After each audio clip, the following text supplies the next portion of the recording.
If you carry a firearm and discharge your weapon in self-defense, you could face hundreds of thousands of dollars in legal fees and expenses.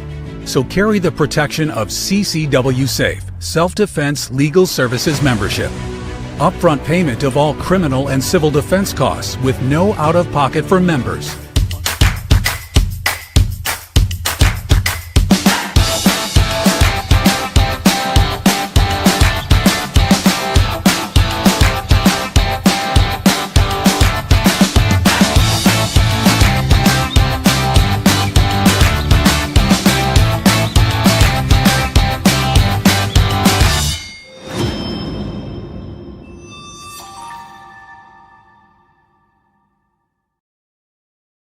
And we are back. I'm Chris Evans, the CEO of Survival Dispatch.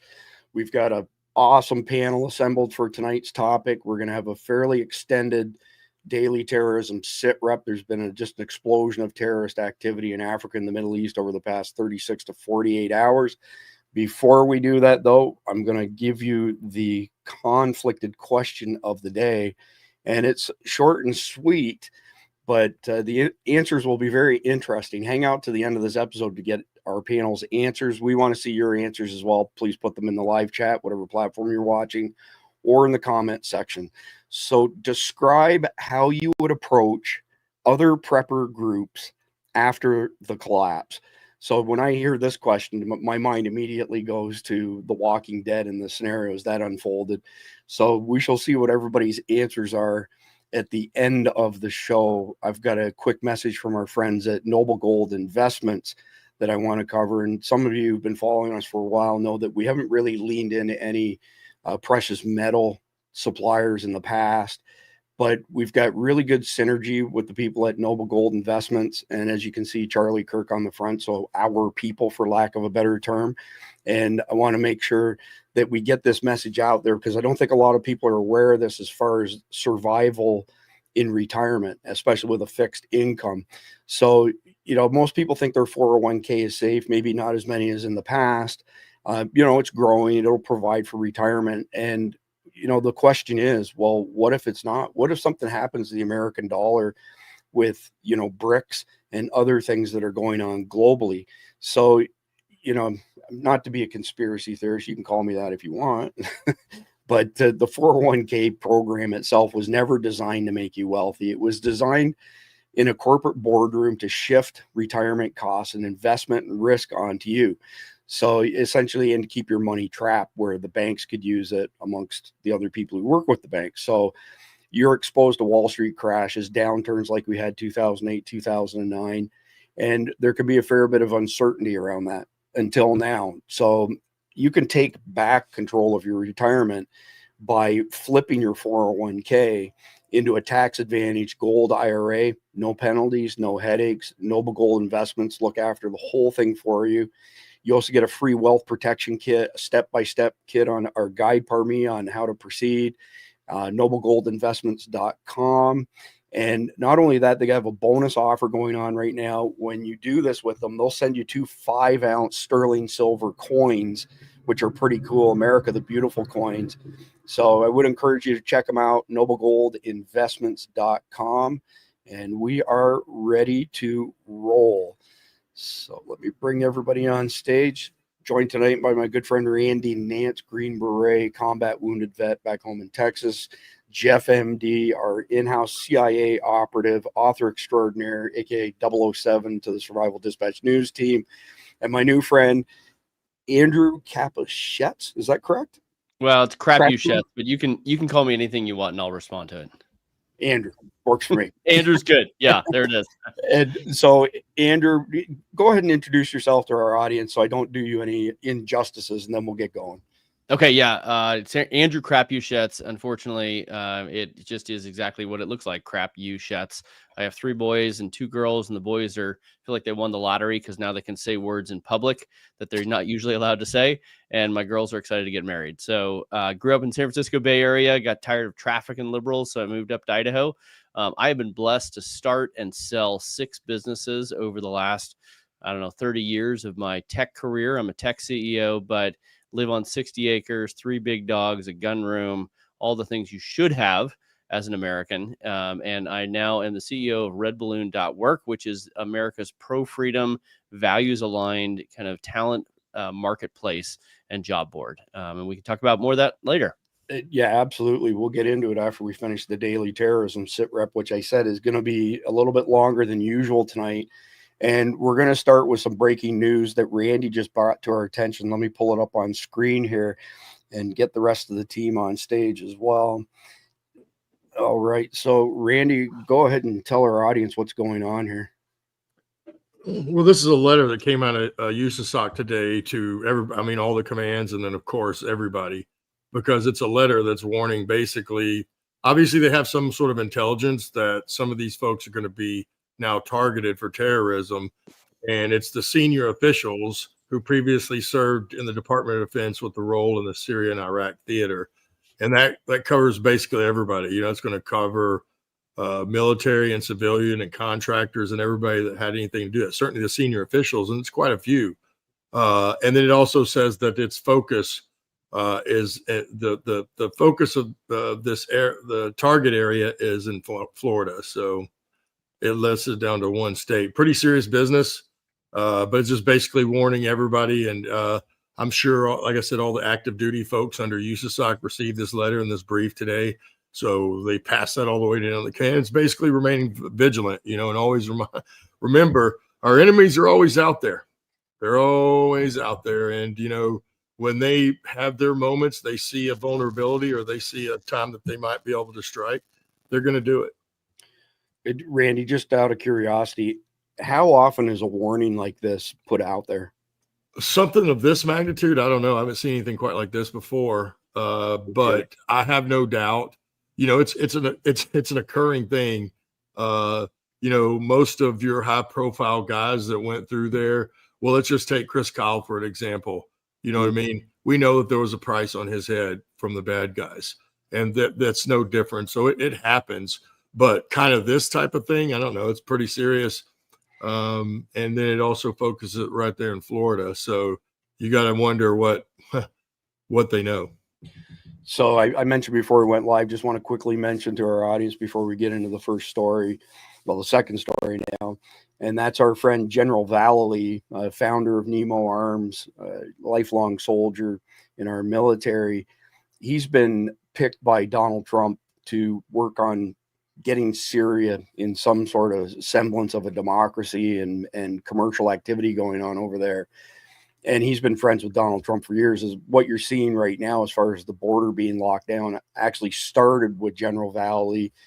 We broke the story about a year ago that Donald Trump had tapped him to write the plan and also to go after the cartels, Operation Sinaloa it's called. But he can't go to Syria just yet because there's still a price on his head, both from AQ and ISIS. So it's highly likely that there's really solid intel on this at the end of the day. But let's get into the first big story of the day beyond the breaking news.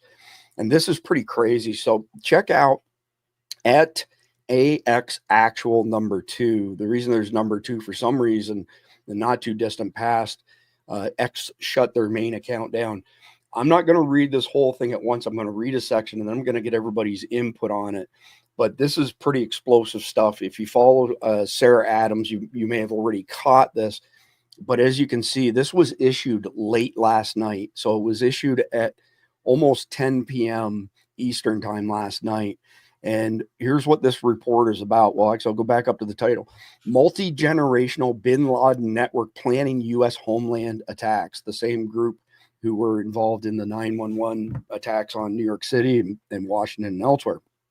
So this report assesses the confirmed presence of multiple sons and grandsons of Osama bin Laden in Afghanistan, actively planning attacks on the U.S. homeland under the protection of the, Jeff, how do you pronounce that? Is it that Haqqani network? Haqqani network. So the bluff, the bottom line up front, U.S. intelligence sources and high confidence HUMINT, which is human intelligence, suggests that at least 4 sons and multiple grandsons of Osama bin Laden are currently operating in Afghanistan under the protection of the Haqqani. These individuals, including Hamza, Sayed, Abdullah, and Osman bin Laden are all reportedly involved in planning an impending multi-pronged attack on U.S. soil. Their operational sanctuary includes Kandahar coast and Kabul, with third-generation operatives now reaching their 20s. This threat is historically significant and strategic, signaling the resurgence of Al-Qaeda's legacy family as an active command network. Jeff, I got to go to you first and get your thoughts on the significance of this. Well, it's not that surprising. I mean, bin Laden had multiple wives. He had a lot of kids. We waxed a few of them along the way, the older ones especially. But it's kind of a family business for them, I think. And I mean, he had kids with him when he was killed in Abbottabad. So I'm not really that surprised by it. He wasn't a young man when we whacked him, so he had a lot of time to have kids, and now they've had kids, and the oldest kids have kids that are pushing 20 now. I mean, you got to realize 9/11 was 24 years ago. How significant were his financial assets when we knocked him off, Jeff? And I'm assuming that money went to these kids. Yeah, he had money. The family had, for the most part, kind of cut him off.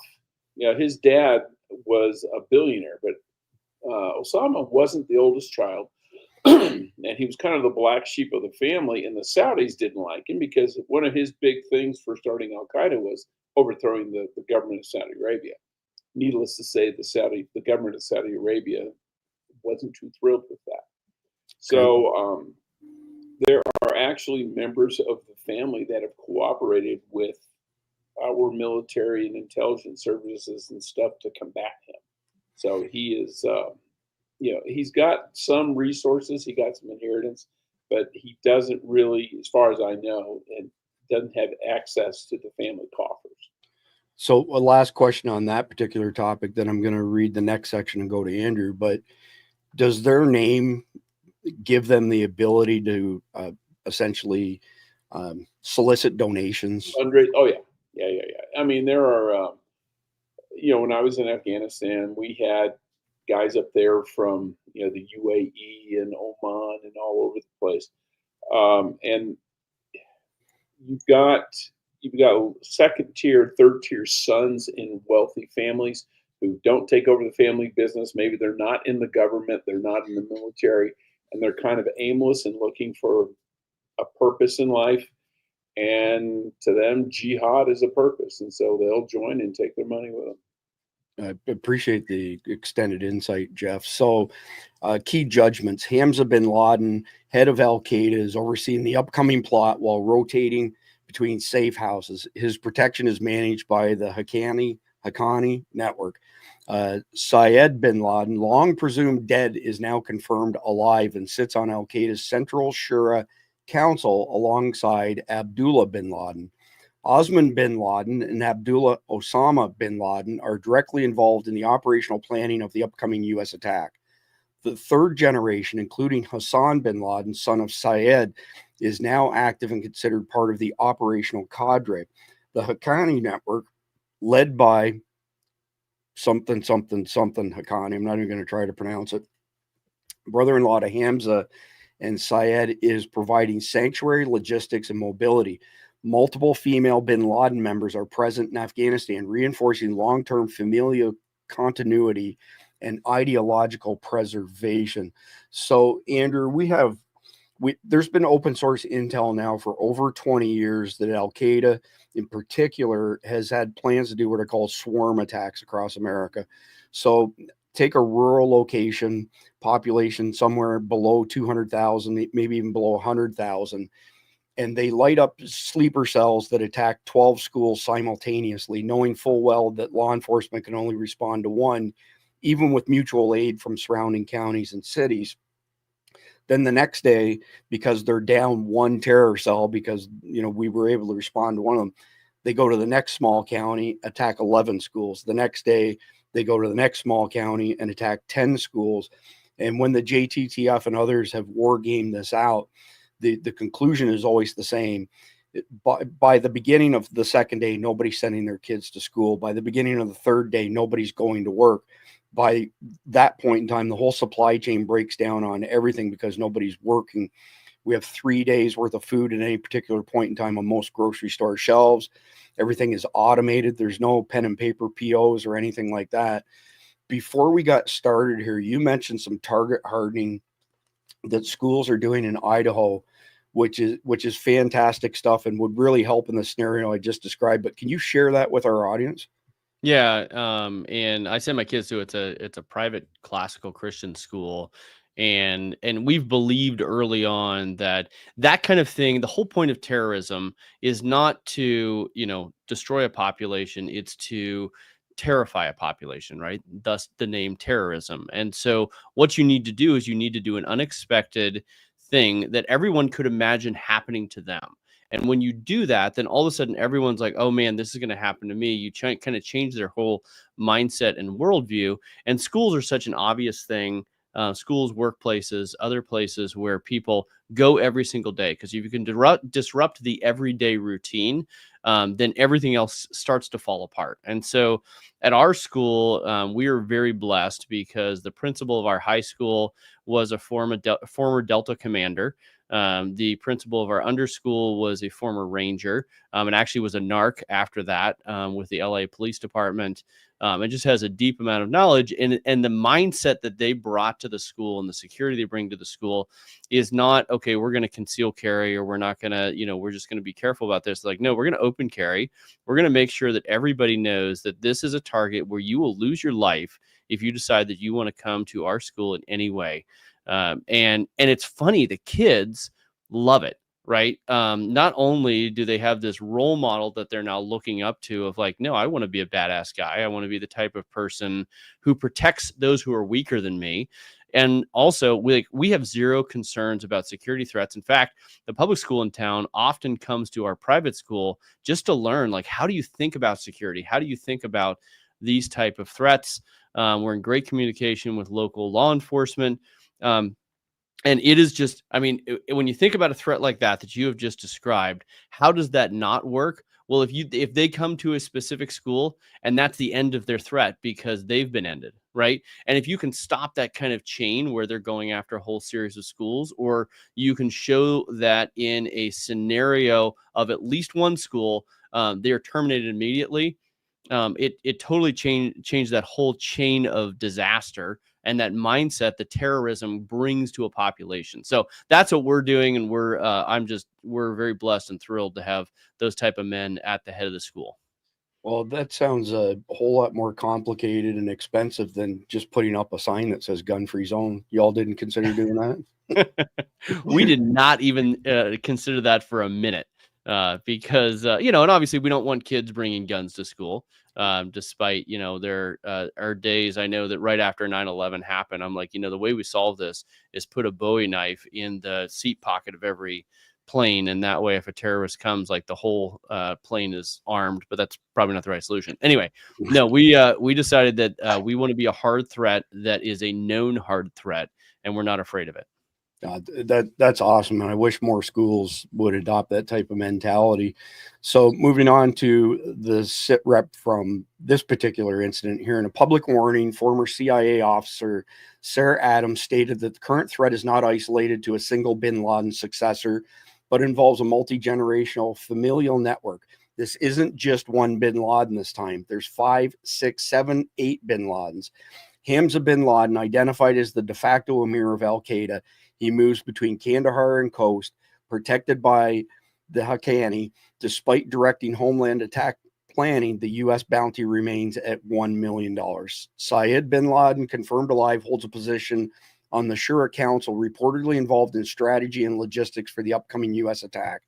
Abdullah bin Laden leads Al-Qaeda's military arm and sits on the military commission based in Kandahar with secondary facilities in Kabul under Haqqani control. Osman bin Laden, active in the homeland plot and married into the family of Saif al-Adel, Al-Qaeda's top military planner. Hassan bin Laden, Syed's son, now in his 20s, represents the emerging third generation of leadership, reportedly operational. The Haqqani network provides housing, movement corridors, and secures communications. So, Randy, I want to come to you. There's a fair bit of language used in this update that describes, their military branch of AQ. I don't ever recall hearing that discussed. So, color me a layman here, but I didn't realize they had a military branch or arm of AQ. Well, I think, a lot of the terror networks have evolved. We're seeing that all, just like the other day when we were talking about the Houthis. Most people hadn't even heard about them for a long time. And now all of a sudden, but all the terror networks are growing up, no different than down south, where now, instead of these cartels are special operations folks from Mexico. You know what I mean? All these things are evolving in that way. And this makes perfect sense. And I also thought, man, well, first, I forgot. I should have said, now you see, I had to learn Arabic, Chris. Now I can't speak a lick of it today. There's a few things I can still say, but, I had to do it in 6 months. And now you see my challenge because me and you talk the same. So the haq is a guttural thing, whether it's Ahmed or Haqqani. And that's when you see that, you'll know it's the haq part. You know what I mean? This is spelled out. But anyway, I also thought how all of his kids have different specialties. So they've like trained these folks out like they're basically a team. You know what I mean? That's exactly what this is. Mm-hmm. And now you also see the how their names, like bin Laden, all of them had that same name. So that's why in the Middle East, when you say somebody's full name, they know exactly who that person is down to their dad. It identifies everything. It's not like here when you say John Smith, it could be any one of a million.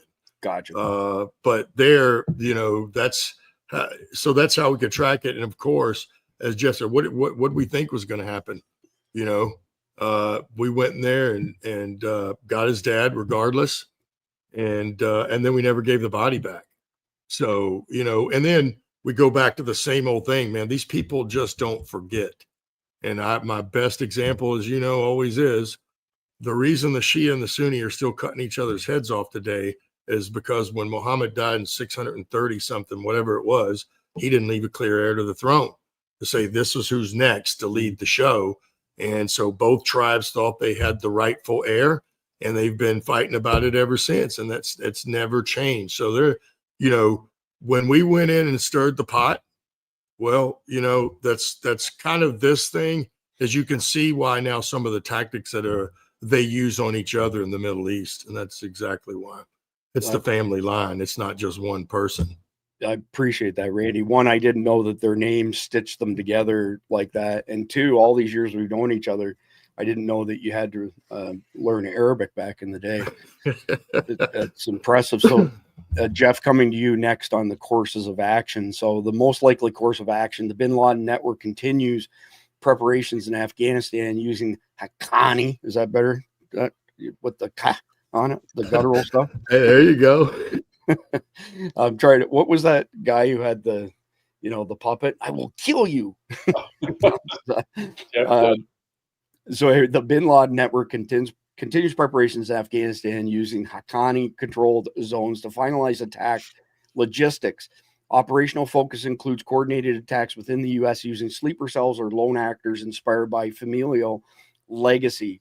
Most dangerous course of action: a successful mass casualty attack on U.S. soil by a bin Laden-led AQ cell catalyzes retaliatory U.S. military strikes in Afghanistan, sparking wider conflict with Taliban, Haqqani-aligned actors and destabilizing regional security.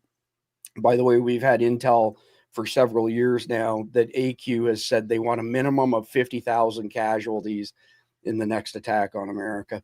Least likely course of action: internal fractures between the bin Laden family members or tension with the Haqqani commanders disrupt planning. External leaks or U.S. drone activity forces cell relocation, delaying timelines. I want to get your opinion of that, 10,000 foot view, Jeff, on how you interpret it and what you think is most likely to come out of this. Well, I couldn't speak authoritatively on what's likely to happen because I've studied these networks in years or more. I know they they obviously want a mass casualty attack, but those are kind of hard to really pull off. I mean, they've done, obviously they did 9/11, they did the attacks on their embassies in Kenya and in Tanzania, and they can do those kind of attacks as to basically a huge car bomb. But I don't know how many of them actually have the military experience, because before 9/11, they had done attacks on the World Trade Center before. They had that Ramzi Youssef tried to blow it up. They'd had successful attacks against the embassies. And more importantly, their leadership was still intact. Osama bin Laden was still alive. You had the number 2 guy, whose name just escapes me right now, who was the doctor from Egypt, who was, that group. He was still alive. And you had Khalid Sheikh Mohammed, who was their tactical mastermind. He was the guy that came up with the plan for 9/11. He was still alive. And those were experienced people who had a lot of experience. These younger guys really don't have any. And, the Taliban will probably give them sanctuary, but a lot of countries saw what happened and they go, yeah, we really don't want JDAMs flying into our capital because, someone who we gave sanctuary to attacked the United States. So I think they've got kind of a bit more of a learning curve than people think. So I would expect smaller attacks to kind of get their feet wet before they go after something really, really massive. Yeah, and then that's the direction I was going to go, because to me it raises a question. So Al-Qaeda and ISIS, which is a spin-off of Al-Qaeda, all the different ISISes, they have a history of probing attacks. They'll try something smaller to see what they can reveal for weaknesses. I think back to the Cleveland Browns, football stadium a couple years ago, where somebody flew a very large DJI drone into the stadium and everybody sat there looking at it, not realizing that the intentions were probably not good. Is it likely to expect maybe some probing along those lines from these guys? Yeah, I would think so. A lot of it too is you've got to make sure you trust your people. You don't want to give an untested person, the keys to the candy store. So you may want, if you have a guy who says, "I'm going to be your tactics guy," you say, "Okay, well, give me a couple of small attacks. Let's see how successful they are. Let's see how good your operational security is. Let's see how good you are at recruiting people to do it. And then we'll work up from there." Just like in the military, you don't give a lieutenant command over a brigade. He's got to work his way up and be successful and prove himself. And I think these guys are so young, they have to do that as well. You got to realize bin Laden had been fighting, since basically the Russians invaded Afghanistan. A long time. In his whole life, right? So when we finally got him, he'd been doing it for 20, 30 years. Well, I can't remember if you were on with me or not, Jeff. I don't think Randy was when we had Rob O'Neill on, who's credited with killing bin Laden. And there's been all kinds of crazy accusations against him and stuff. And I'll be speaking to him again here shortly. But what a lot of people don't realize is every single one of those guys, not only did they have body cams, they had very precise GPS locators. And after the whole thing went down, they were able to recreate it kind of like a AI generated cartoon of sorts, where every single person was. And Rob's story has never changed. It was backed up by that GPS data, as well as the fact that they had his book, meaning the DOD had Rob's book for a year before they cleansed it of all the stuff they didn't want to go out, and they blessed it with him essentially firing the kill shot. He was the second into the room where bin Laden was, but he's the guy who's credited with the kill shot. So last little bit of this, and I'm coming back to you, Andrew, because this is kind of ironic. It touches here on the psychology of this. So CONUS impact, so continental U.S. impact, the symbolic and operational return of the bin Laden bloodline as a central node in Al-Qaeda's hierarchy carries enormous homeland security implications. The threat is not just tactical, it's psychological. The coordinated return of legacy figures may inspire additional domestic radicalization and challenge current U.S. counterterrorism doctrine that had largely deprioritized Afghanistan. Conclusion: Al-Qaeda's senior leadership is now populated by Osama bin Laden's sons, daughters, and grandchildren, operating openly in Taliban-held territory. Their protection by the Haqqani network and familial alliances with major jihadist figures like Saif al-Adel indicate a deeply entrenched infrastructure. The United States must reevaluate CT priorities and act decisively before this generational threat matures into another 9/11 scale event. So, Andrew, give me your thoughts on the psychological impact here, because I think a lot of people, especially younger than us, that 9/11 just doesn't mean anything to them. It doesn't register. They weren't here for it or whatever. They seem to have, buried it in their memory. What's the psychological effect of this information coming out and going forward, in your opinion? Yeah, and again, I'm not an expert in what you all are experts in. We focus on the labor market, but what I also have 5 kids who are many of them weren't around for 9/11. They're like, oh yeah, that's a thing that kind of happened, and I hate to say, until something actually happens, this kind of information feels just like noise, I think, to millennials and Gen Xers and people who weren't around for an event that actually happened. And I hate to say that, we as a population are terrible scholars of history. We are bad at understanding, okay, so these things led up to this event. So how do we avoid this event in the future? Well, let's look at the things that led up to it.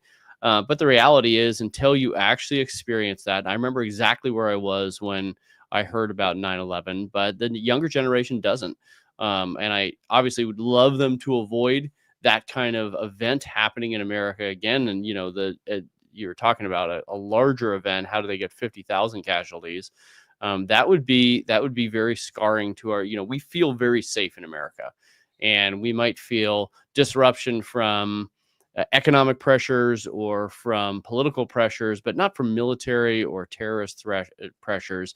But those things are happening in America, but not at the scale that this generation even remembers. And so, man, I wish I had a better answer than that. But I think the younger generation, until an event happens, they're going to have trouble believing that it can happen again.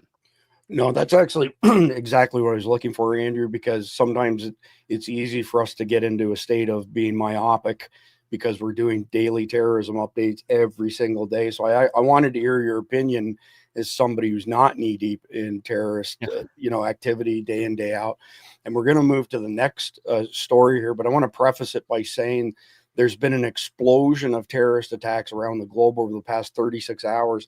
We're tracking over 24 of them. We don't have enough time to bring all of them to you, so we're just going to hit, the wave tops for the balance of the sit rep here.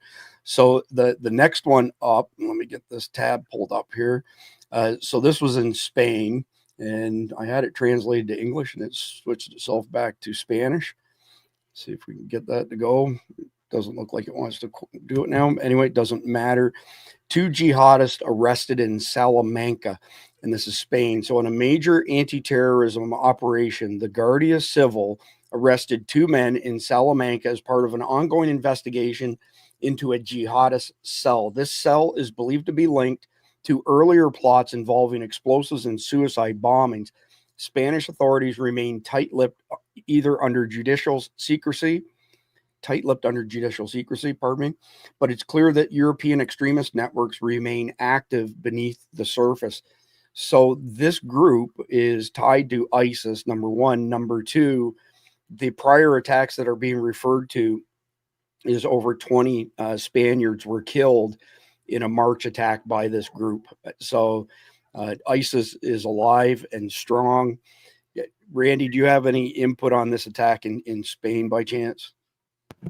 No, I really don't. I mean, honestly, I can give my opinion. It's the same, these are bad guys. They have tentacles all around the world, the ISIS I'm talking about.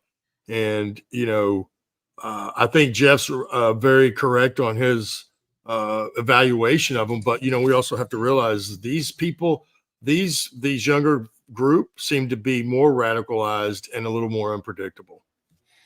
And appreciate that. So, Jeff, come to you next. and I've got to admit, have not been familiar with the Druze, Druze. So elderly Druze sheik dies after humiliation by Syrian HTS, which is the Hayat Tahrir al-Sham rebel group. And this happened on Tuesday. So basically they took this 80-year-old man and terrorized him and cut his beard off, which is creates an act of shame. And here are these terrorists, by the way. And he died shortly thereafter. Jeff, give me the high level overview of Syria. It seems like it's a tinderbox getting ready to go off.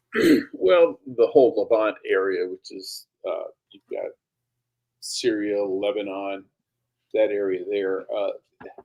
You've got it's a real mixed place. You've got Shia and Sunni. You've got Druze. You've got Christians. It's a real hodgepodge of peoples, and none of them really have their own territory. I mean, they have little pockets here and there. There's no clear boundaries. The Druze, for the longest time, were very powerful in Lebanon, politically and militarily for a long time. And their government was, they had a kind of a division of labor inside the government. That one group, like maybe the prime minister would be Christian, the president would be Druze, and the head of the parliament would be a Sunni or a Shia, and that all kind of fell apart. But the Druze are a powerful group, but their power really doesn't extend too deeply into Syria itself. So with this group coming in, I'm sure they were just basically trying to say, hey, we're the big dogs now, and shame this poor guy. And he probably had a heart attack and died. He was 80. So I read that the Druze, and I was not familiar with this name until recently, have traditionally been isolationists, and that they have encampments in the mountains where it's very inhospitable and easy to defend, and not a lot of other people coming around. I don't know how widespread that is in Syria or elsewhere, but maybe that's why I'd never heard of them until recently. But moving on from there, the next one up is a bit of a big deal here. So Senator Ted Cruz has been trying to get the Muslim Brotherhood classified as a terrorist organization, and it's failed multiple times that he's tabled a bill for this. So they've learned from that, and they've really retooled this bill that says the Muslim Brotherhood has certain, call them chapters, that are going to be designated as terror groups based on a set of criteria, so that they're not painting with a super wide brush. But actually, I got to come back to you, Jeff, just for a second, then I'll come to you, Andrew. These guys, the Muslim Brotherhood, have financed a lot of groups that have gone on to engage in terrorist activity around the world. I'm just astonished that we've never been able to, if it walks like a duck and quacks like a duck, it's a duck. How come we haven't been calling these guys ducks? Some people have. I mean, they've been around for a long time. A long time, like the 50s, or if not longer. You got to remember when they overthrew Mubarak, when he was forced out in Egypt, the guy who replaced him was Muslim Brotherhood. So they were technically in charge of Egypt for a while until Al-Sisi and the military basically kicked him out and threw him in jail. But they've had a long history, and in a lot of Middle Eastern countries, the Muslim Brotherhood is, it's banned, it's illegal. So a lot of the local governments, the national governments, and I think in Saudi Arabia, for example, I think they're banned. They don't want them. Because they're a threat to the government. Does that not make everybody else just kind of shake their head? They're designated as a terrorist group in other Arabic countries, but we haven't classified them as that. Yeah, they're not necessarily classified a terrorist group. It's more of a political opposition that they aren't going to put up with, sort of like like communists and stuff. And they are kind of a communist socialistic thing, but with Islamist bent to it. So what we were always taught was that, there's an argument that can be held that there was not really any of this kind of terrorism in the name of Islam until the Muslim Brotherhood came along. And when they started it, and just right, it was in the late 40s or early 50s, is when they became about as an organization. And then you can track the level of terrorism ever since. So they're a big part of it. There's no doubt about it. Yeah. Oh, well, it's just like, the communists were in the 60s, but a lot of the terrorism in the world was because of support from the Russians and Chinese. Fair enough. So, Andrew, got a good one for you here. So, for the entire Biden installation, there was this false narrative that us white middle-aged guys are the biggest domestic terror threat. And it's crazy. I use it as a litmus test for a lot of AIs, that if you ask anything with regards to domestic terrorism, many times they'll keep parroting the same lie. And Keith Graves, who I mentioned here from Christian Warrior Training, while he's been training, FBI and other federal agencies over the past 5 years, he said they get laughed out of the room when they try to tell, cops with their feet on the ground that white middle-aged guys are the problem. But we've got this guy here, Omar Fateh, who's running for mayor of Minneapolis. You can tell he's Somalian by the looks. I did a search yesterday, by the way, Andrew, and Grok chewed my ass out and said that I was a racist because I suggested they all look the same. But it ended the dissertation by saying, well, there's 85% homo genetic similarities or identical stuff amongst Somalis.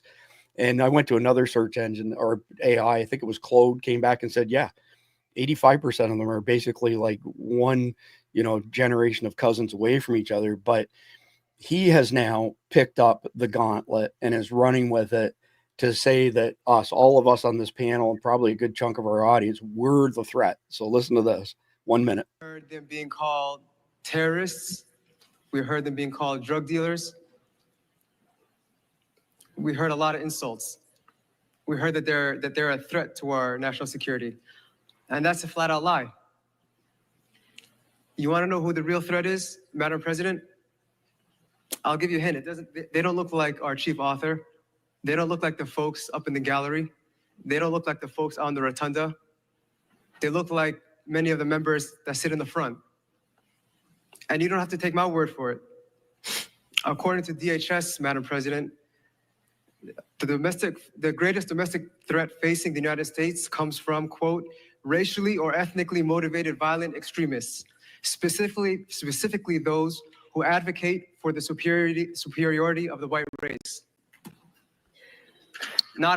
So I'm going to go ahead and stop that there. So as I'm sure you know, Andrew, they have a large concentration in Minneapolis. They call it Little Somalia, a lot of people. There's also a fairly large group of them south of Boise in Idaho. That intel comes to us from Keith Graves. But go ahead and take a run at this false narrative that somehow we are the threat. Because my position is if we were the threat, you would know it. Right.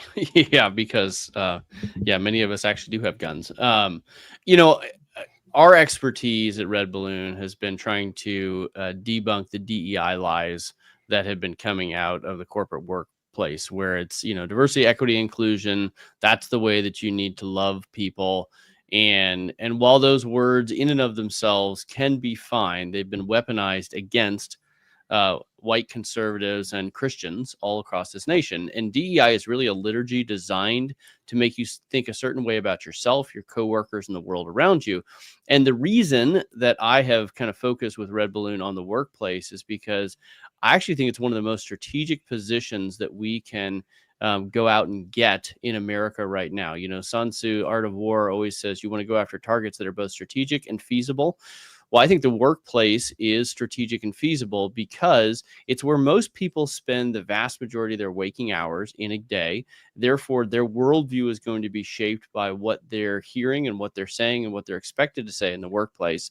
But I do think it's strategic, but I also think it's feasible because there's still a lot of capitalists out there that are tired of kind of going along to get along with the woke mob and instead would actually like to focus on merit and hard work and the work ethic that made America great in the first place. And when you see somebody like this start to succeed in an economy like Minneapolis, where there really should be plenty of people who are thinking more clearly and instead of feeling guilty.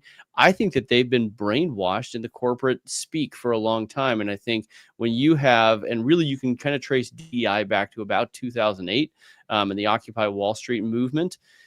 When you have that many years of brainwashing in the corporate world where people spend the vast majority of their working hours, well, all of a sudden those people think, okay, well, maybe this guy's right. Maybe he has a good point, because they've been brainwashed by all this DEI stuff. And that's part of the reason Red Balloon, like, okay, we need to fix the workplace. We need to redeem the world of work, because if we can do that, it helps people think clearly and see through the lies of what this guy is saying. And that's our hope right now, is that normal Americans will be able to get back to normal, think clearly, and realize that what he's saying is extremely dangerous and a lie. What you're doing at Red Balloon is absolutely blazing a trail, and we're going to get into that as soon as we finish the sit rep. But it's good to see people like yourself standing up for us for a change. And most people have been afraid to stand up for us, including ourselves, because you're automatically labeled a racist. I get 10 to 20 emails a day telling me that I'm a Nazi, because I don't want any illegal invaders to stay, et cetera, et cetera. But moving on from there, this is pretty crazy, Randy. I don't know if you had a chance to look at the brief earlier today. Very alarming. Yesterday, the driver of a white van fled the scene after being involved in minor car accidents near Times Square. After the vehicle was abandoned, police discovered more than 3 dozen propane tanks and several gas cans inside the van. Since there hasn't been any official update, it's likely the driver fled because he was illegally delivering these tanks to food cart vendors. However, this incident highlights how vulnerable New York City really is. If someone had intended to use that van for a terror attack, it could have easily succeeded. 38-second video here. Look at this, guys. 142nd Street. Look what they've in this big vehicle here. This van. Look at this. They took all of this out from this vehicle. All of this. The guy took off. It's an accident and he took off. They pried the vehicle open, and this is what they got. So I'll go ahead and stop it there. See, it was a white van, so it's racism. Oh, well, of course. I mean, why didn't I see that? And look at all those tanks. What color are they? What And color are those they're all tanks, white. huh? See, Huh? that's where the threat level is. Clearly. So, Randy, I want your take on this. My just super high level take on it is it's good to see people paying attention. We wouldn't have seen this in not too many years gone by. But again, it's good to see people paying attention. What do you think the potential is? You unfortunately have firsthand experience with IEDs. That looks like that could be a pretty big explosion. The first thing I noticed was, they all have them laid out now in the street perfectly because they're taking accountability of them and possession of them, but they're not rigged. You know what I mean? Very well could be. I'm like thinking, why does the guy run off if he was just going to deliver these to street vendors? Now, he clearly was probably doing it illegally, because I'm sure those things weren't in racks and stuff like that. Probably had them piled in there is what I'm assuming. That's a lot. How big was the van? I guess I missed what. I think it's like an Econoline 350. So probably one of those 15 passenger vans have to be that many. Yeah, but cargo, there's no seats in it. That's right. Yeah, one of those. So, but we can see what the potential is right there. That would be that'd be a significant blast for sure. Definitely something we want to happen. But you're right. I'm glad to see that, at least somebody reported it. But I'd still like them to catch the guy. You know what I mean? Yeah, no kidding. Just to make sure, because we don't really know at this point. It leaves it, we don't really know what he was doing. Yeah, 100%. So, Jeff, I'm going to come back to you because I've got two really interesting ones on drones, and you have a fair bit of knowledge there. I'm going to come to you, Andrew, on this one, just because you haven't been on SDN before. So, this is a website called thereligionofpeace.com. I've been tracking them for over 20 years now. And this is the list of killings in the name of Islam year to date. So during this time frame, there have been now 1,227 Islamic attacks in 40 countries, in which 8,439 people have been killed, 4,362 injured. And if we scroll down here on the left, they run this daily ticker. And for those who were following us, tracking with us at the beginning of the week, that was 47,700 and change on Monday. and now it's 47,844 deadly terrorist attacks since 9/11. I'm curious, how has that number hit you, Andrew? Oof. I mean, it's shocking, and I'll be honest, as someone who's not knee deep in this like you guys are, like really. Now, I will say, for a long time, and actually still, the church that I go to every Sunday, we're praying for persecuted Christians around the world because persecution is as high as it has ever been. It's just not in the news nearly as much as it used to be, and part of that is the religious fervor that we have going there. The other thing I'll tell you is. I actually did a project for the King of Qatar and Morocco a long time ago, 20 plus years ago, where they were very worried when you have all this oil money happening in the MENA region, the Middle East. It basically produces wealth without the rest of the economy associated with it. So you end up with a whole population of young men, particularly, who have enough money to live, but they don't have meaningful occupations to pursue. And when you have men with lots of time and religious fervor and money, but don't have a day job, then bad things happen. And so it's interesting that they kind of, even those kind of kings were like, okay, we're going to have a problem. Maybe they were fomenting those problems, that I don't know, but it was interesting that was a big issue. And when you see a number like that, holy moly, like, I just think that is not known by the population in America at large, especially people who would even be affected by it. And reason being is because it goes against the narrative that they're Correct. all peaceful, they're all our friends, and they're going to come over, and we don't have the melting pot anymore, but we're going to have this wonderful cultural mosaic, which is a pipe dream. Here's a number for you that you probably weren't aware of. On Sunday, there were 66 Christians slaughtered by machetes in Nigeria. 66 Christians. And there's one going back a week prior to that in Syria where 200 Christians were slaughtered. The numbers are astronomical no matter how you cut it. So Jeff is running tight on time, and we're going to keep going after Jeff goes. But this is pretty interesting stuff. And I don't know if you had a chance to see this or not, Jeff, but breaking, the U.S. Army now has a weapon that can instantly fry entire drone swarms. It's not a laser. It's not a missile. It's Leonidas, a microwave cannon that sends out a pulse and melts electronics mid-air. No ammo, no reload, just pure energy. One blast equals 50 plus drones down, built for the wars of the future. Meet the weapon that makes air defense look like science fiction. 1 minute and 1 second. Yeah, this thing's badass. Attacking a military base at the same time. Your traditional defense system, 10, maybe 15, but the rest? They will overwhelm your defenses.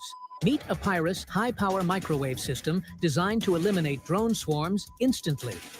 Unlike conventional weapons that rely on expensive missiles or gunfire, Leonidas uses directed energy to fry enemy electronics in milliseconds. No bullets, no explosions, just pure electromagnetic power. The best part? It doesn't just target one drone at a time. Leonidas neutralizes entire swarms, wiping out dozens or even hundreds of threats simultaneously. Whether it's a small tactical drone or a high-speed kamikaze UAV, this system renders them useless before they can strike. From military bases to critical infrastructure, Leonidas is the next-generation shield against drone warfare. So before you comment on that, Jeff, I want to move over to an update from one of the intel groups that I subscribe to. House hearing on drone warfare, glaring gap. This is today's sit rep from these guys, by the way. A House Homeland Security hearing entitled Surveillance, Sabotage, and Strikes, Industry Perspectives on How Drone Warfare Abroad is Transforming Threats at Home, covered some alarming facts about how vulnerable U.S. critical infrastructure is to drones. Authorities recorded over 13,000 drone incursions over U.S. power generation sites in 2024, while drones modified with copper wire intended to short-circuit power substations have been discovered.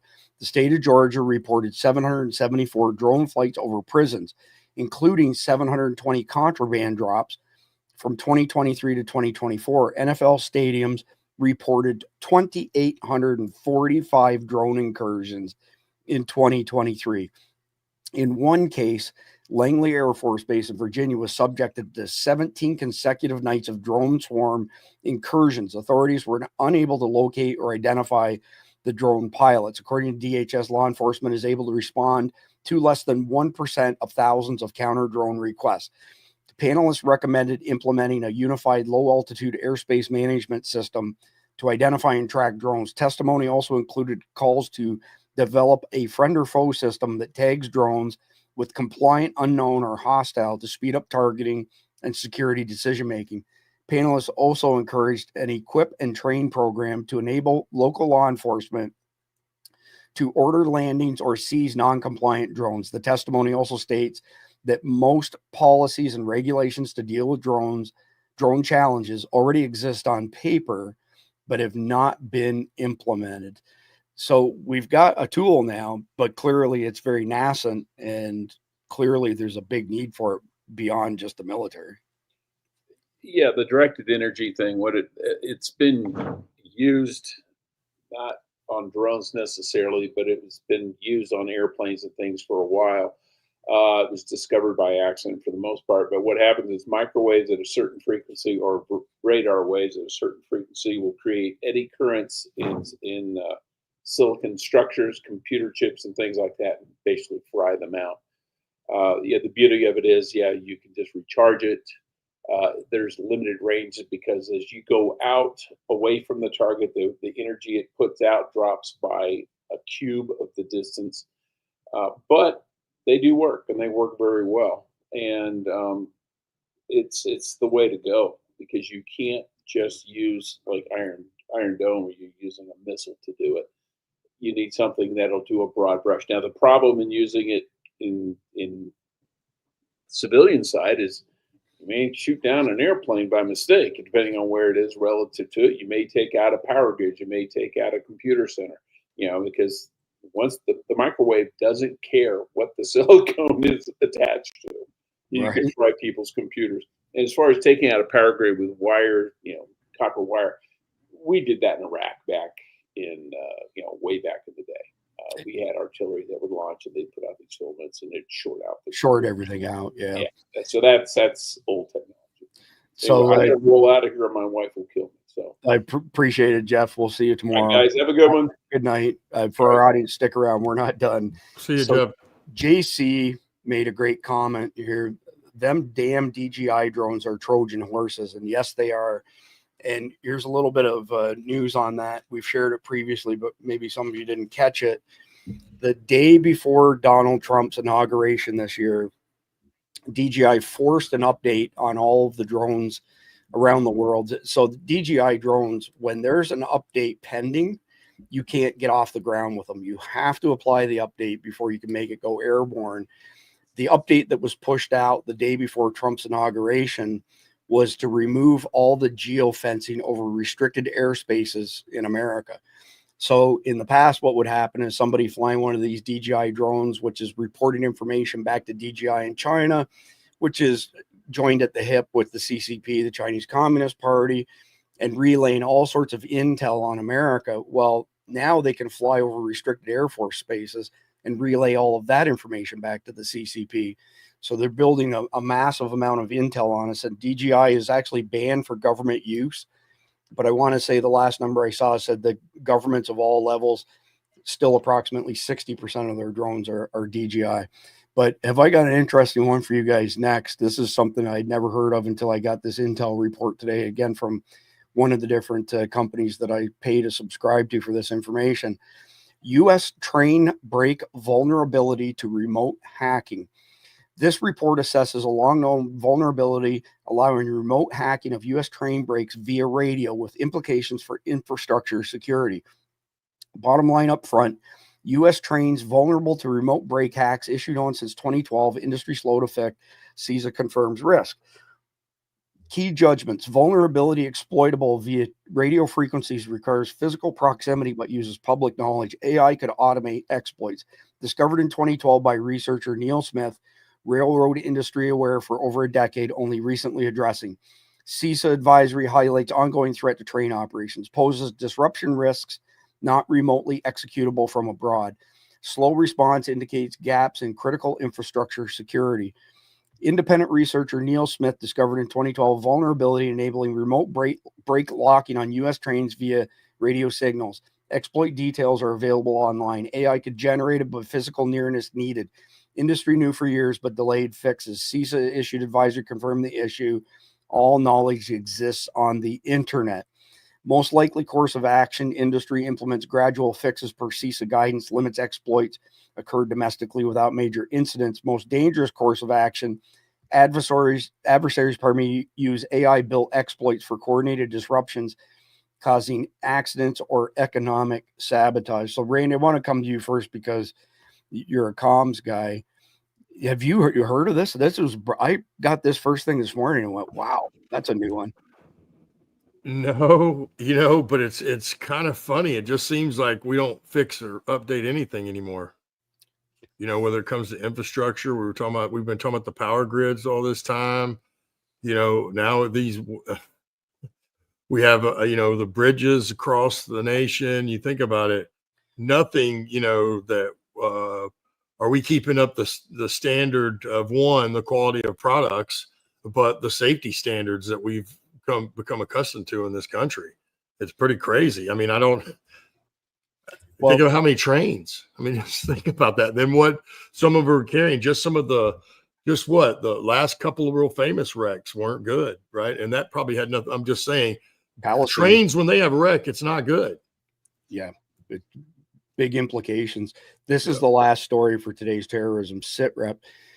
Andrew, what were your thoughts when I pulled this up? Because again, it caught me totally off guard first thing this morning, and I'm knee deep in this stuff. Yeah, it is. It's terrifying because most Americans are not thinking about it all the time. In fact, they're not thinking about it at all. They're worried about the inflation that's been hitting them, or do I have a job, or how are my kids doing? This is not even on their radar until it is, right? And you see that with the flooding that's happened recently. People are not prepared for a disaster until all of a sudden, and we're Americans, so we're going to rally together when a disaster happens. Yeah, it's here's hoping, because trains, the weight there is just overwhelming. But I think most people, this is just simply not on their radar. So I think it's good that people are listening today and learning. I know I'm learning a lot.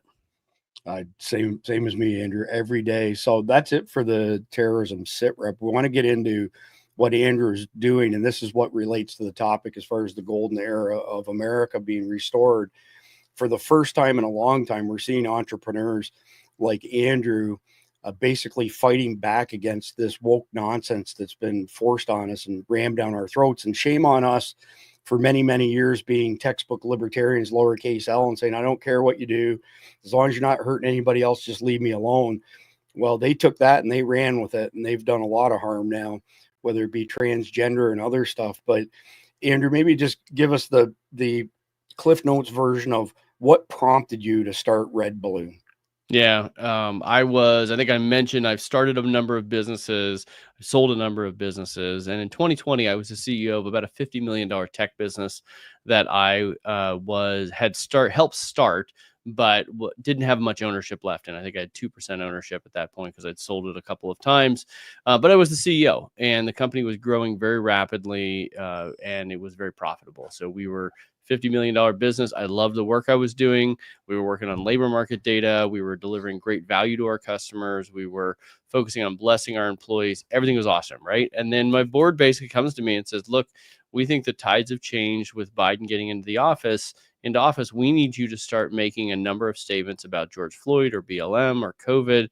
And I'm like, what are you talking about? I'm a CEO of a data company. Why would I jump into the political fray on the left? And of course, those go completely antithetical to my belief system. So I'm not willing to do it. But why would you want me to do that? And they would not listen to reason. They wanted to be cool in the eyes of the woke mob. And so they actually started doing investigations on me as the CEO, and found out I went to church. I had a family. I was like this, heteronormative white male, which is the worst. And so they basically came to me and said, look, you have a choice. You can dial down who you are, your Christianity, your just your entire worldview and just do work, and kind of ignore every other aspect of your life and keep your job, or we're just going to go a different direction because we do not think that somebody like you should be in a position of authority at a business in America today. And it was shocking because, again, very successful company, employees were not complaining, customers were not complaining, but the board, kind of the woke mob, got to them. And I have friends who were kind of in that same boat. I knew the chief creative officer for Deutsche LA, which is one of the largest advertisement agencies in the world. And he was a Christian conservative. And within 36 hours, they kind of needed a sacrificial lamb back when the whole BLM world was going crazy. And it turns out they needed to just fire someone very visible. And so they fired him. And so I started to see these things happening all over the place. So when I ended up leaving that business, I was doing housing development. I have commercial real estate. I like hanging out with my kids. I might even play golf on occasion. And so I'm like, I don't need to start another business. I'm late 40s. I'm going to take a deep breath, maybe take a year off. But I realized pretty quickly I didn't do a very good job at that, because within 2 months, I'm like, I just had to make a deep decision between my job and my values. And a lot of Americans are going to have that same choice. And this is before the vaccine mandates. A lot of Americans are going to have that same choice. And for a conservative or a religious person, for a Christian, that is a hard choice, because if you're comparing the opportunity to, feed your kids, pay your mortgage, be a meaningful member of society, and all you need to do is make this little compromise over here, that's going to be a big temptation. And so I wanted to be in a position where if people held their ground, they stuck with their values, they lived their values out loud, and it cost them their job, that I'd be able to help them find a new job. And so that's really where redballoon.work came from, is just the opportunity to help people who were in that situation find a company that would respect their values and not fire them for all these things. So anyway, I start this business, no big deal, just a job board. And it was going to be kind of a set it and forget it business, no big deal. And then the vaccine mandate comes along, and I'm like, oh man, here we go. And so my stance at the time was, look, people are adults. If they want to get a vaccine, they should do whatever they think is right. They're Americans. They're free, right? And this is the libertarian with a small L. They're free. They should make their decision, but they should have a conversation with a doctor, not an HR professional, about what they put in their body. And I started saying this out loud, and nobody else was saying this out loud in kind of my space, in this job board employment space. And so I was on Fox and Friends and Glenn Beck and kind of all the usual suspects, just talking about freedom in the workplace. Because when you self-censor yourself at work, when you are told that you cannot actually have a belief system of who you are, when you have to do things that are wrong at work, it will have a deep impact on every other area of your life. So that's where Red Balloon came from. And we have been hugely blessed. We have many, many thousands of employers and millions of job seekers that now look to us to help find freedom in the workplace. Yeah, that's awesome. God Andrew, bless you, Andrew.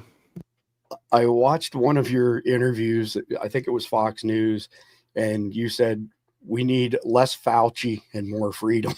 And I thought that kind of summed things up quite nicely, very succinctly. Randy, I don't know if you had a chance to look into Andrew's company earlier, but if you have any questions, go ahead and hit him with it. I've got some other questions that we'll get to in a minute. Well, I was just going to say, God bless you, man. That is so refreshing to see someone, I was able to stay out of it because I'm not in the workforce for the most part. And at the time I was in a gym, so that got shut down a little bit, you know what I mean? But I'm also in Texas, so I really wasn't as affected by it. And I could do that without the kind of scrutiny and certainly all the stuff that you went through. It takes a lot of moral fortitude and character to do that, man. So thank you for taking that stand. Questions. Well, I don't know, man. I mean, I think you said it all. I think that is, it comes down to biblical principles, right? And now what I've learned to say, because of all this DEI stuff, because what are they trying to tell us? The same thing the left is always, or those people always try to say, that we need to be more tolerant and more acceptance. And that's really what, Jesus was about, right? He said to love everybody, right? Yeah. Well, that's not the truth, folks. That's not even close to the truth. In some form or fashion, yes, he did say that. But the number one thing that's pleasing to God for any of us is obedience. and it's long before tolerance, which is way down the list. So, thanks for not being tolerant and setting the example. Well, it's interesting because we are told we need to be tolerant, and we've been told that for a very long time. Like, you need to be accepting of everyone, and then as soon as the power structure changed, then they were not tolerant of us at all. In fact, I'll give you a couple of examples. These are stories that I've gotten from Red Balloon, real stories. There was a lady who was working at Microsoft, so I'll just call them out. And this is a couple years ago now. She was at Microsoft, and she didn't get the jab, as it were, and so she was not allowed to come into the office. She had to work remote, but she was pretty high up in the organization, so she was running all her meetings via Zoom. And she ran a meeting, and she always had things like an American flag in the background because we're in America. That should be fine, no big deal. Well, she gets a call from the HR department one day, and they said, we've had a couple of employees complain about the American flag behind you because it's triggering to them, because, it's a sign of oppression in this country. And so we're going to need you to take that flag down. She's like, what in the living, what are you talking about? And so she's like, I will not take it down. You're going to have to fire me. Well, it turns out the HR department backed off because they were used to people just kowtowing to their wishes. But the worst part is, the next day she's on a Zoom call, and one of the other people on the Zoom call has a background. They have a virtual background, and it's a picture of a black man being lynched. And it said, a good man died at your hands today. Basically, it's all of your fault that bad things happen in the history of America.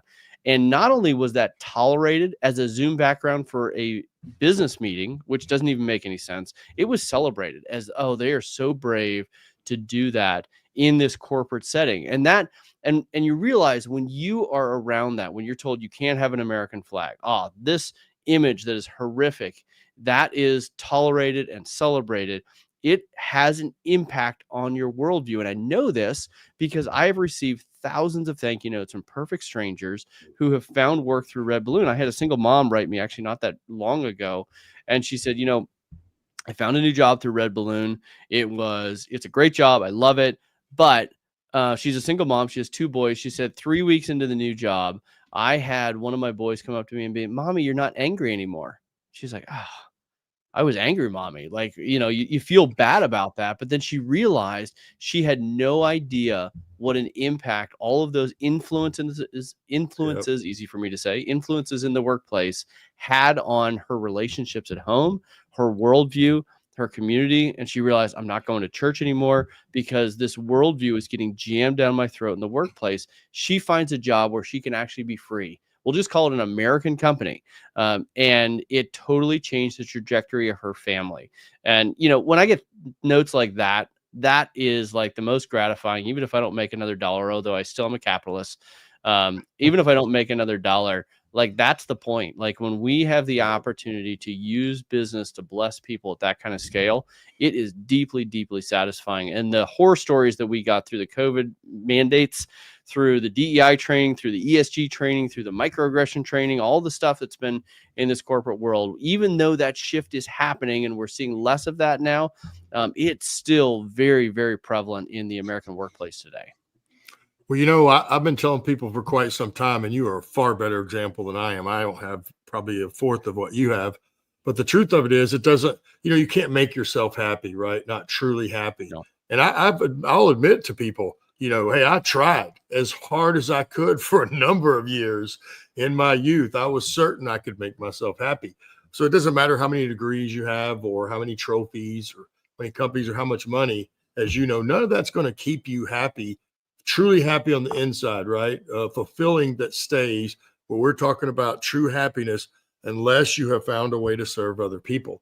And that's not my quote. That's a quote I use, but it is very true. And it's what I found. And I think that's why you're so happy, because even the company you're running right now, it's because you're serving other people. Amen.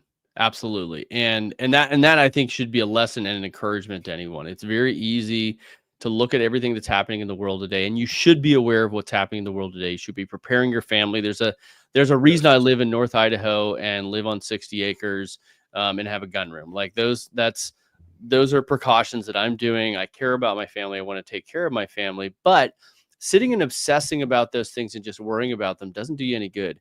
Go out and do something right. about it, right? Go out and do something. Go start a business. Go bless someone. Go rake a grandma's yard. And if you start by serving someone else, it's amazing how it will change your whole mindset about the world. And while you should still be aware of the threats and, watch shows like this, be aware of what's going on, make sure you don't spend all your time just worrying about what could happen. Instead, go do something. Go help one person like you wish that everyone in the world would do. And if you do that, it's amazing. That will have a ripple effect in your immediate circles and your communities, etc. So anyway, that's the chart. I mean, that's what I feel like. That's what I need to be doing. I'm trying to help resolve this, what's happening in the workplace. I want to redeem the world of work, and I want to do it at scale. And if I can do that at scale, it's going to have a huge impact on America, Lord willing. Yeah, Without awesome. a doubt. That's why our forefathers wrote, it's how they formed this country as a Christian nation using the Bible. That's the exact reason why, right there, because that's what being a Christian promotes. That type of activity, that type of living, that type of giving and serving. And who doesn't want more of that in this world? Come on. Yeah, for Amen. sure. Amen. When you were, Randy, you were saying something along the lines of, this is a great venture on his part. I was thinking to myself, it's redballoon.work, not redballoon.free handouts. That's right. That's right. Well, and in fact, we part of the reason we did redballoon.work is because we think work is a good thing. It is, that's how you build dignity as a person, is going out and doing hard things, right? And you see that in the military, you see that in sports, you see that when you as a person attempt a hard thing and then accomplish it through significant effort, it builds dignity into a person and it changes your whole mindset around the world. And that's why we're like, you know what? Redballoon.work is way better than .com. And also .com sounded a little too much like communism to me, and we didn't want communism. We want hard work. So well, that's why it's a biblical principle, right? If you don't work, you don't eat. That's I wanted to say before we wrap up, I don't know how, I think we're getting close, but I just wanted to say, man, you know what? If I shaved, could I come back and enroll in y'all's school system? I would love to have a principal and a teacher like that. Because I'll tell you what, I did fairly well, and I certainly did once I got in the military. I excelled in my military career, but I think of about 15 years I wasted, right? And had I had a principal, like certainly, I've said this long before I ever met you and knew this was even out there. I said, if somebody would have came along while I was in high school and spoke at the high school and said, you know what, all you got to do is keep your nose clean. I say, I don't know who needs this, but someone here does probably. All you have to do is keep your nose clean. You can go in the Army, right? Join the Army, go in the infantry in the Ranger Battalion, spend a few years there. Then you can move on to CAG, go try out and go to be in Delta Force, then go down and hunt, kill, and capture the most dangerous criminals on the planet yourself. That would have changed the trajectory of my life at that moment. It didn't happen for me. I made it eventually, but there's a good portion of my life. And, I didn't make it to CAG. In fact, I was a Green Beret, but I never got to go try out for Delta Force. And I got wounded before that happened. So anyway, that was what I think that's the coolest thing I've ever heard, man. And I would, if I'm ever in that neck of the woods, I'm going to have to come by and see you guys. Yeah, we'd love to show you. And here's a little, this is like a news flash that I'm going to share with this audience is, so Red Balloon, not only we've grown and we do recruiting services, we have a hiring automation software. We're doing a lot of cool stuff. Just this month, we acquired militaryhire.com, and it is one of the larger sites that's focused on helping vets get into the workplace once they've retired from the military. And part of the reason I'm doing this, and this is, I guess I'll just put the plan out there in front of everybody, is I see schools in America as a threat that we need to protect. Oh, sure. And so if I can take 500,000 vets, which are in this database at militaryhire.com, and I can find which one of them would be good in a school system as a teacher, as a principal, as a security officer, and I can help them find meaningful work where they're protecting children at scale, that neutralizes one of the big threats that I think we have in America right now, which is our school system and our children. And so that's part of what we're trying to accomplish at Red Balloon, acquiring military hire, making it part of the team. We're already working with a lot of private schools, helping them find staff. Well, what if I can place military people all throughout the private and maybe even public school system of America, and make sure that they, can protect our freedom and protect our kids. I think that would, if I could accomplish that as well, now that I'm getting greedy, I would love to do it. So that's part of the reason that we just acquired militaryhire.com. I was going to say that's money. Yeah.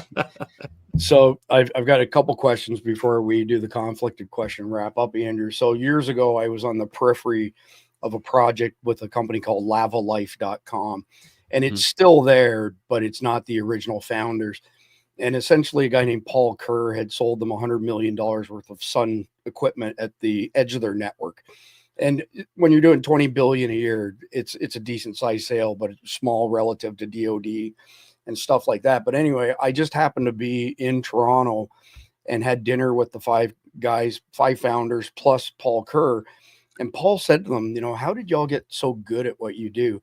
And they said, well, we weren't very good at the beginning. We had this extensive survey, and we generated a profile of you, and we generated a profile of who you're looking for.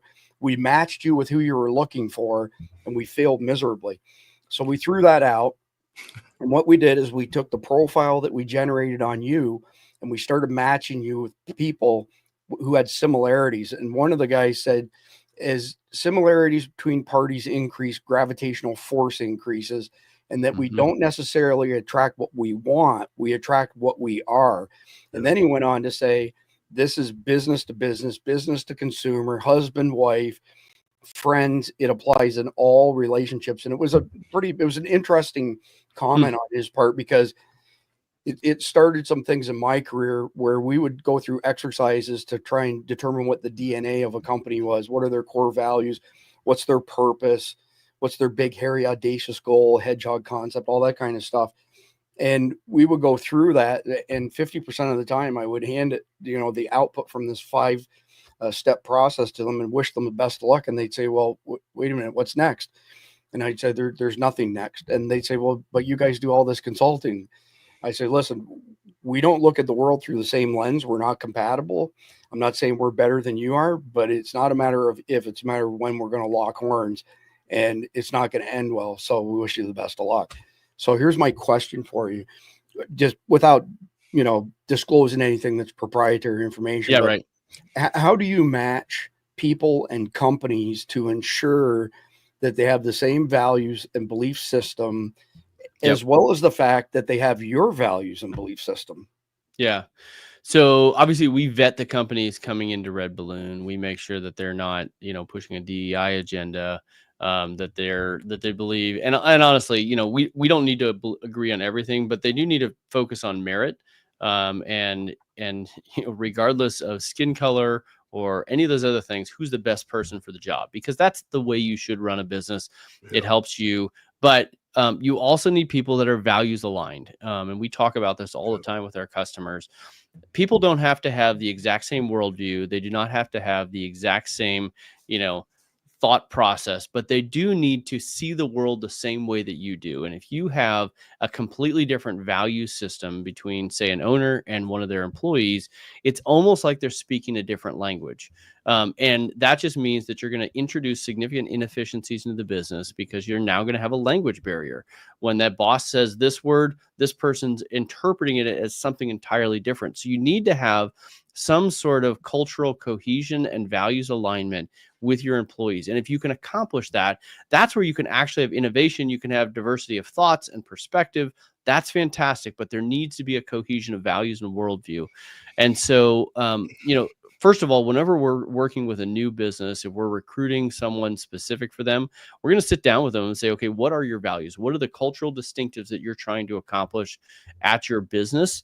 And then we're going to ask, as we go out and recruit, and we actually do the interviews for the potential employees for that business, we're going to sit down with them and say, okay, we want to make sure that you're going to align with the values of the business we're hiring for. And so we ask this kind of series of open-ended, evidence-based questions that are not giving them what the answer is, right? Because if you say, this company believes in ownership and hard work, do you believe in ownership and hard work? Well, the answer is yes. That's a close-ended question. You need to ask open-ended questions that are gaining evidence of whether that person will be able to align with the values of the business and have the skill set necessary to succeed. And so we've built this whole rubric in this hiring process.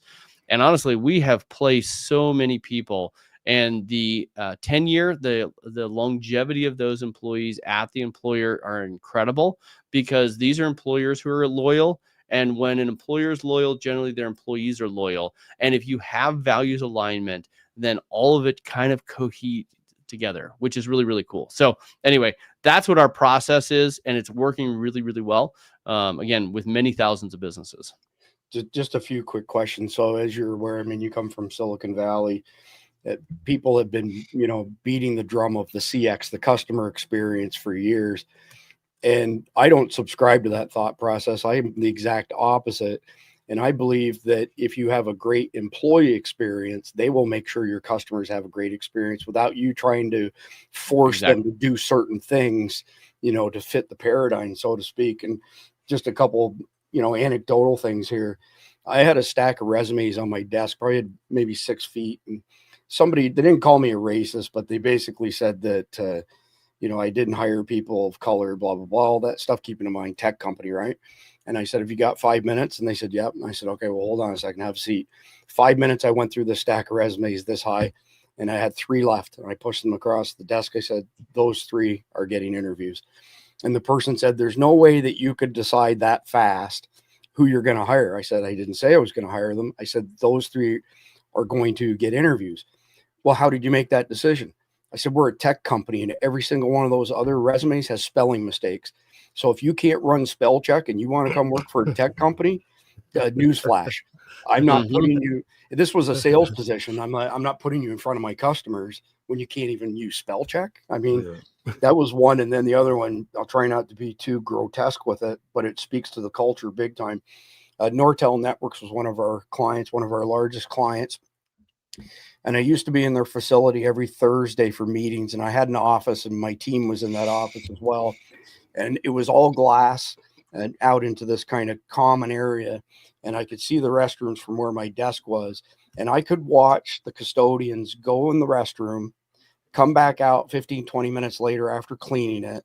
And I could go in the restroom 10, 15 minutes after that. And there was feces on the floor, the walls, the stalls, everything. And this was not just happening in the lab that I was in. There were something like 170 plus Nortel labs around the world. They had outsourced a bunch of engineering to a company called WePro out of India. And their traditional bathrooms are basically a hole in the floor that everybody drops the drawers, backs up to it, and then, does their business with their left hand because they eat everything with their right hand. And I went to management. And I said, I can't use that restroom, neither can my employees. And I got called a racist for it. I was like, that doesn't make me a racist because I don't want to go into a completely trash bathroom with feces all over the friggin' place. But there's a cultural difference for you right there. I mean, that's right. That's right. And that's the thing is, like, again, we don't mind diversity of ideas or experience. But when you have such a completely diverse worldview that you can't speak the same language, or you can't understand what a this is an American bathroom, not a Turkish bomb site, and so you need to treat it differently, right? It really will. You will lose innovation in the workplace because you're just going to have so much that's lost in translation, and so that's what we focus on at the end of the day, which means we're not right for every employer. Red Balloon's, generally working with small to medium-sized businesses. We're not working with huge businesses because they don't want anything to do with that, but that's fine. There's 32 million small to medium-sized businesses in America today.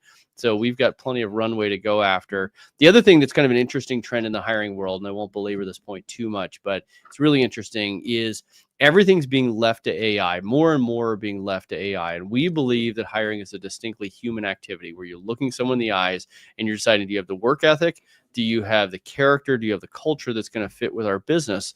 And I know this because right now there's a tool out there. Well, there's a lot of tools out there. One of them is called AI Apply, where you basically put in your resume and say, go to town.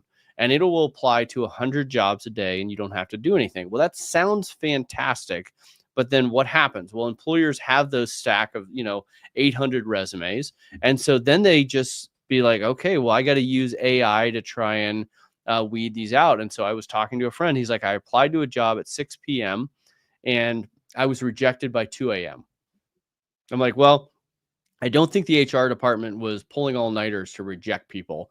I think that an AI bot decided that your resume didn't have the right things in there. Well, that starts to get dangerous because we know that some of the big HR tech companies out there are about as left-leaning as you can imagine, and they are using their algorithms to weed out people like you and I who are conservative white people. And in fact, we have multiple stories. I had a good friend of mine, his son graduated from an Ivy League school in New York. He got no responses to any of the job applicants, hundreds of job applicants that he put out there. And I said, go ahead and run an experiment. Put parentheses after your name and say biracial, non-binary or something, put something in there that would be the keywords that woke HR tech would like. So he did. Then he keeps submitting his resume for jobs and he got 4 interviews in a week because that's not the HR person making that decision. That's not the hiring manager making the decision. That's the AI making a decision and saying, you know what, this is the type of person, the diversity that we want within our 4 walls. So this software is being used by all these companies and it's starting to make decisions on who you're going to get hired. Well, that's really, really powerful. You think about that. That means that certain sector of the economy is not going to be able to get jobs as easily as other sectors of the economy. Well, that produces wealth and prosperity. Like that has huge implications throughout our economy. And that's part of what Red Balloon's pushing on is how do we bring humans back into the hiring process? We obviously use AI and algorithms, but we know where they start and we know where they should end and where humans should be involved. The point of AI is to make humans more effective and efficient, not to make the decisions for us.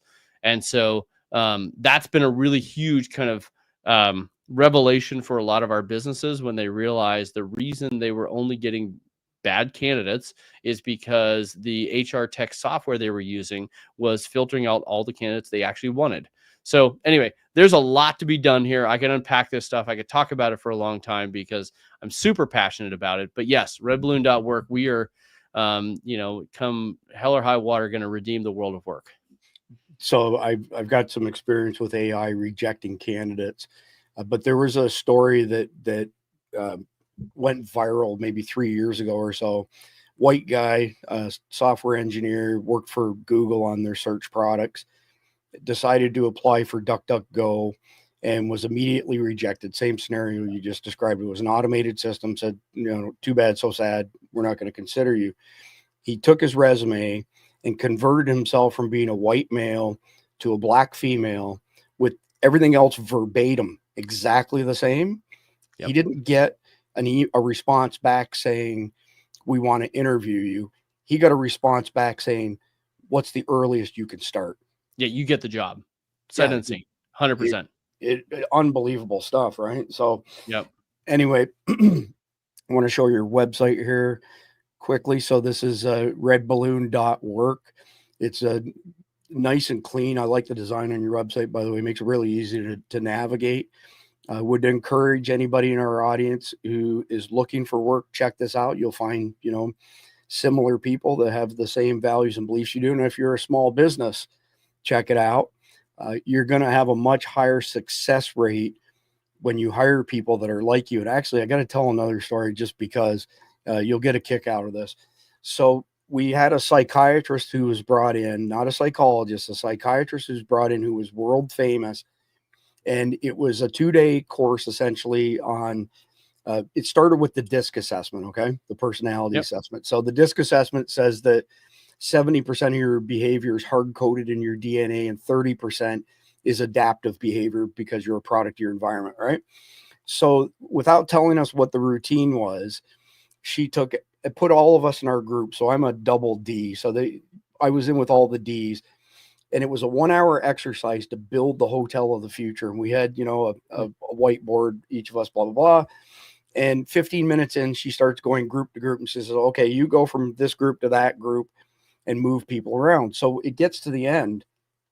And she said, would everybody who got moved from one group to another put your hand up? And of course, I was one of them. And she didn't ask me first, but she did eventually call on me. But everybody had the exact same answer to her question, which was, what was the difference between being in your original group and then being in the group that I moved you to?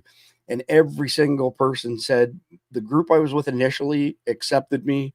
They listened to what I had to say. I was part of the process. As soon as you sent me over to this other group, I was an outsider. I was not included in any of the planning. Nobody even asked for my opinion.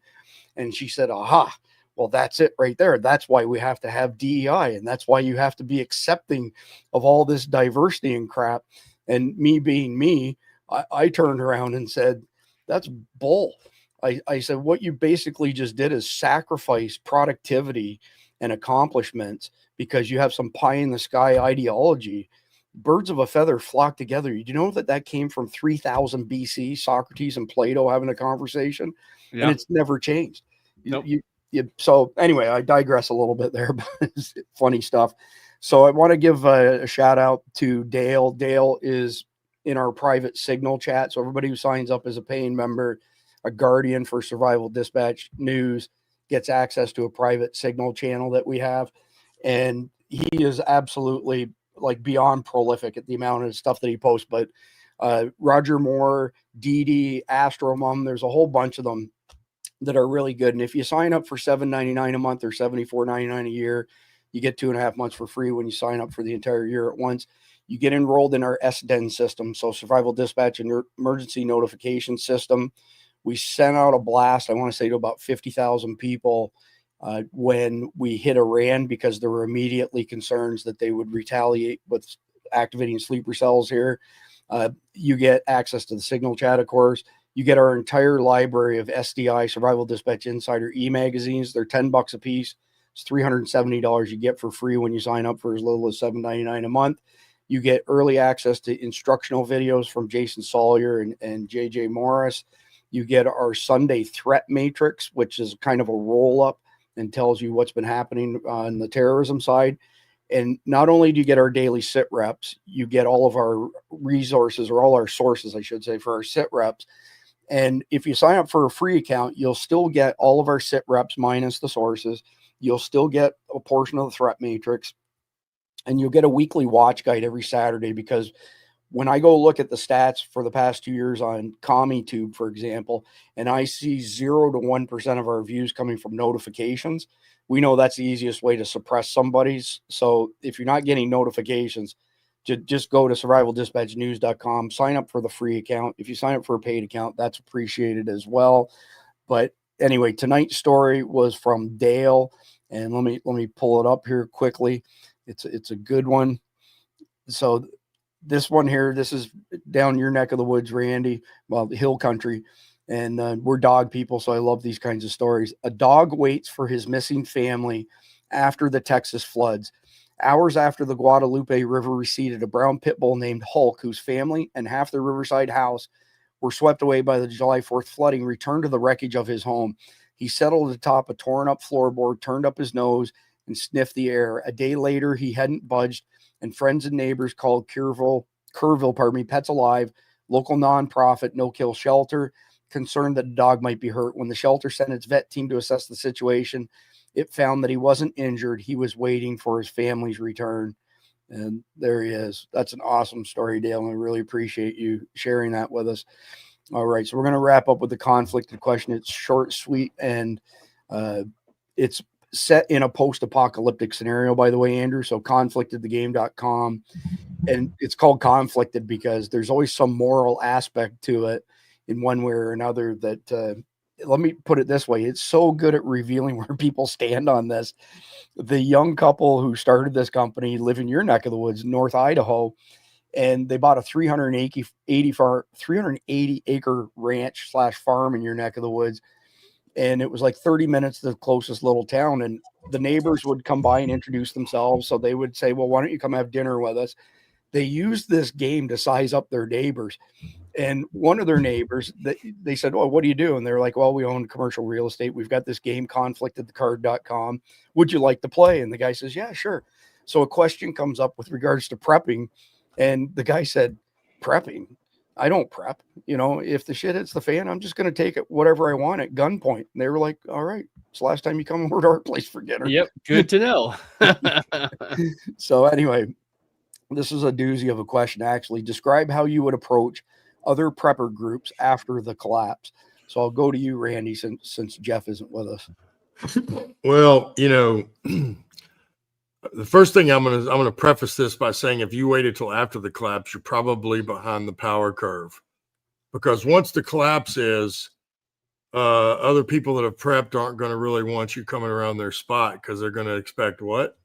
You're coming to take it by gunpoint, because there will be those folks.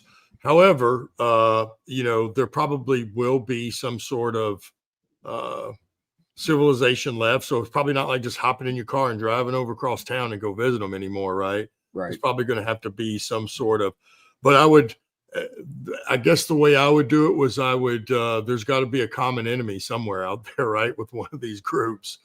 And so then I think I would approach in a very careful manner in lieu of, hey, maybe we should kind of partner together against these folks type of thing. That's how I would approach it. Yeah, that's good, Randy. I like that, especially, you know, the enemy of my enemy is a friend of mine, sort of thing. Hey, you got to have common ground, right? Absolutely. Andrew, curious to hear how you would approach this. Yeah, well, I haven't spent a lot of time thinking about this. I probably should think about it more. I mean, I'm with Randy. You need to be way ahead of the curve. You need to be building relationships and community and connections way ahead of time. I mean, I know that, you know, strategically, am I really good friends with the butcher and the neighbor down the street who has a lot of chickens and goats, and the cattleman who owns a lot, and the guy down the street from me who also has a really big greenhouse. Like, you know, you need to be building those relationships today, and not waiting till after that. If the world, you know, if the shit hits the fan and everything falls apart, I'm going to take a contrarian view on this. We know that at some point, all of us are going to die anyway. Right. And as a Christian, you know, I need to be living faithfully, even in that type of scenario. And it would be, death is not the worst enemy. Sin and doing the wrong thing to other people is the worst enemy, in my opinion. So in my world, I'm going to seek to build bridges with these people while not compromising what I believe. And I would rather, you know, if it costs me my life to save multiple other people and my family, okay. But I would, you know, figure out ways to track them. I think Randy's probably right. Finding a common enemy is going to be a way to make those connections, but figure out what resources you have that they need, just like a trading partner in a national trading situation.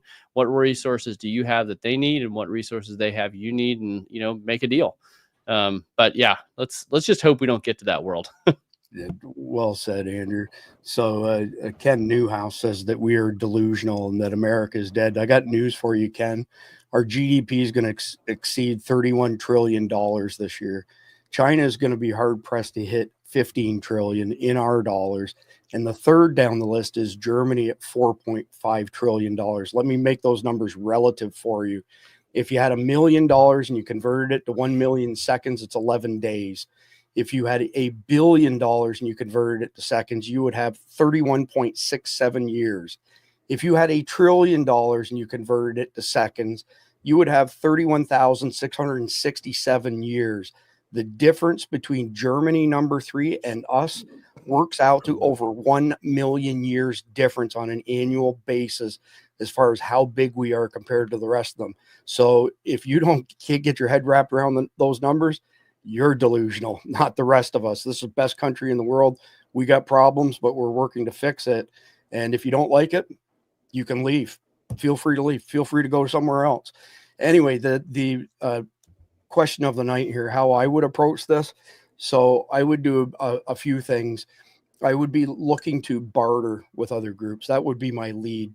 You know, we should be bartering. We probably have things that you need and vice versa. And let's open up the lines of communication on bartering first. The second thing I would do is that if we already hadn't established mutual assistance groups, that would be a high priority as well. There's strength in numbers. So basically, think in terms of a functional NATO and not the crap that we have right now, but distill it down to a smaller level. There's other things I do, like, focus on helping each other. And when I say helping each other, I'm thinking of the Marauders. And actually, I'm going to have Randy explain that quickly as far as what happened in Iraq. And then we'll wrap this thing up. So, Randy, if I recall correctly, Mike Sterling's take on it is that when Baghdad fell, there was like 48 hours of widespread looting. And then the Marauders came out of the woodwork. And then 300,000 of our troops, like you, it took 4 weeks to restore some semblance of order. So if there's no force like we had to restore order, what's it look like past the 48th hour? Well, I'll just give you what I saw. I was an infantry private when this went down, and basically it was literally 3 days that the amount of looting. Baghdad looked like an ant pile that had got disturbed, and now every single ant was piled out everywhere. That's how many people were out. That's how thick the traffic was going down every road. It was barely moving past, almost just like spring break at back in the day, Fort Lauderdale. You don't let people drive on beaches anymore, even at Port Aransas over by mine in Texas. But used to back in the day, you could. Just here in Volusia County. We're supposedly the last beach that you're allowed to drive on. Wow. And so, but during spring break, that line barely moves. Yeah. And that's how it was everywhere. You could only describe the level of looting as biblical, right? I've never seen anything like it by any stretch of the imagination. It was beyond just still to this day. It's one of the things I'm the most shocked at. But certainly after 3 days, then we got the orders to stop the looting. And they weren't real happy about it, but for most people did stop.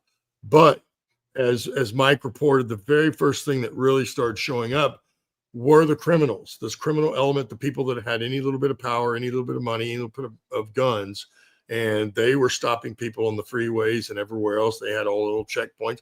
The criminals came out first, and in the sector that I was in, which also had part of Sadr City, we went out and people still got killed. People got locked up, brought in, on a nightly basis until that finally stemmed down. And literally it was very violent for about 2 weeks, but for us, it settled off. And then it just depended on what unit owned that battle space to what tactics they used to squash that. But that's a human nature thing. It's not, some of the answers I was thinking when both of y'all gave y'all's answers, but y'all aren't realizing what happens when society collapses, or I would have said barter is the first thing. But trust me, when everything's gone, no one's going to trust you walking up there asking about trading. It's just not going to happen. They're going to either determine whether they are stronger than you or weaker than you. And guess what happens next? Because if they determine that they have you in a bad spot and they can take what you have, that's what's going to happen. Because again, it's just a human nature thing. And unfortunately, then, yes, I think Andrew's exactly right. You still have to conduct yourself in a certain manner if you want to, you want to go to heaven. But at the end of the day, there won't be any rules or law. But there always will be a reckoning. We've said that many times. For sure. Absolutely. Just because you could be in a WROL situation, like world without rule of law, and you kill somebody, there will be a reckoning. You will pay for that at some point in time. It's inescapable. But that's what people call karma. But you're right. What goes around comes around. It's a fact. Yep. What I take away from your comments, really, Randy, is that regardless of what country you're talking about, humanity is humanity. Yeah. And when it comes right down to it, people have a very strong will to survive, and they're going to do whatever it takes to protect themselves and their families. At the end of the day. Anything and everything that they can. Yep. Yeah. So, Andrew, can't thank you enough for awesome insight. I mean, I'd appreciate it if you come back at some time in the future. Tomorrow night, we have a really good friend of mine joining us, Mike Glover. So he was a E9 Green Beret. Randy knows him. He went from there. He was a CIA GRS guy after that. And then he founded Fieldcraft Survival. and he's just an awesome guy. We'll probably do an extended terrorism sit rep tomorrow night to take advantage of his knowledge and Randy's knowledge and Jeff's knowledge, 3, preeminent experts in the terror side of things. But between now and then, do me a favor, mash that like button, and please subscribe. Enjoy the closing video, and God bless America. God bless America. Generations of Americans before us did not shed their blood only so that we could surrender our country to Marxist lunatics. As President of the United States, I'm proclaiming here and now that America is never going to be communist in any way, shape, form, and that includes slavery. Globalists have had to wait, so many compromised and on the table.